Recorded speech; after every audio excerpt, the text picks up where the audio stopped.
Hi, so this is the third video. So I detached the table. My furniture is all detachable, so it's nicely flat there.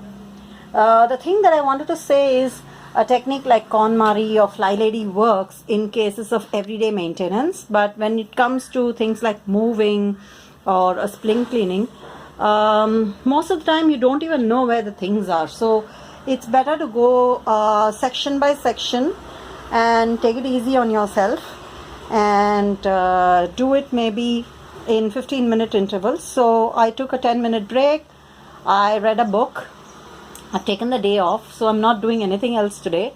I'm probably going to order in the food too, because if you try to do your everyday tasks along with a major project like this, you would be overwhelmed. I live alone in Manipal, so between the office work and this, it's impossible to keep a house that looks like a interior of a magazine. So keeping it real over here. So what I wanted to say in the previous video and I forgot is not to sort according to this I've learned from David Allen's Get It Done system, not to sort things according to what they are. For example, this is a pouch and this is also a pouch. This is a roller pin which is made of wood, and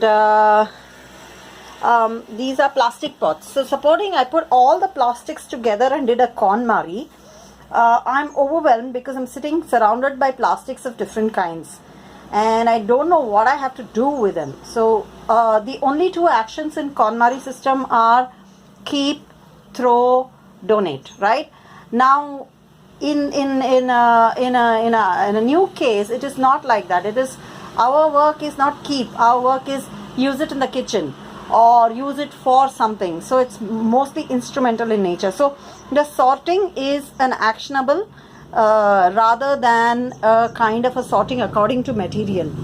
It's basically these things are to be kept, but they are to sort later. This is my action pile. This is also my action pile of clothes and rags, and this is my action pile of throwing. As you can see, out of a lot of clutter, I try and use a lot of stuff, but what happens is, if you're an environmentally conscious person, you end up being a clutter bug in a very strange way.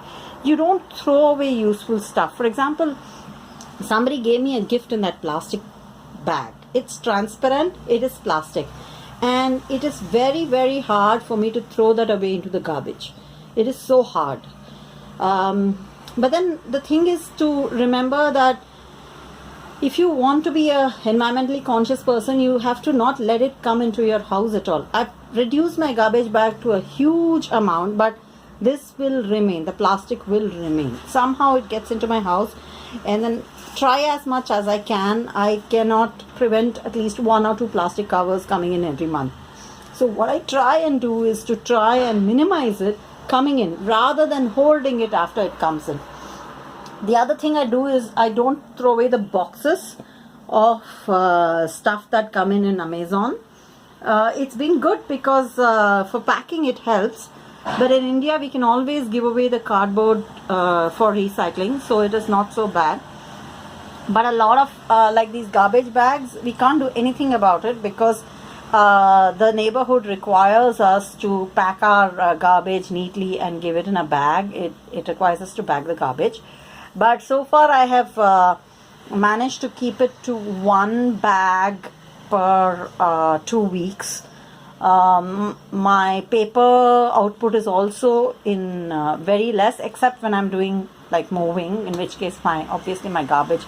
But I find it very funny that when people move, they have like dumpster truck full of clutter to throw away. I'm not that bad. Thanks to the Fly Lady system and the KonMaris I've been doing, it's quite easy to clean. But even if you do have a dumpster full of clutter, I think for that one day you give up being environmental and eco-friendly and throw away the stuff from your life and don't let it come back in. That's all. That is the environmental way to be. I think for once in life you can just let go of the guilt and get rid of the object. If it cannot be reused, if it has to be thrown, It has to be thrown. And definitely there are recycling units that take in plastics and stuff. So what I do is I segregate my garbage, so the person who's selling it will take it and put it into the sell it to the recycling plastic unit. So that is very useful in India, because we have this whole set of people in India who recycle things from the garbage. So the rag pickers actually have to get into the garbage and pull out these useful things for recycling and get money out of it. Instead, what we try and do is to segregate and give it to them, so that when they sell it, they're able to, they don't have to wade through your garbage, literally wade through your shit to get to it. So I thought I'll just talk a little, because I'm having my juice. Mason jars are really useful because they have a lid, and if you're working in a dusty atmosphere, it's easy to keep it clean and covered, so things don't fall into it. So this is lychee juice. It's a cold weather, the wind is blowing beautifully, and I'm on my break, so I'm talking a lot, so I should sign off now. And here's how it is, and I'm going to tackle this pile next, and we shall see how it goes. Ta-da!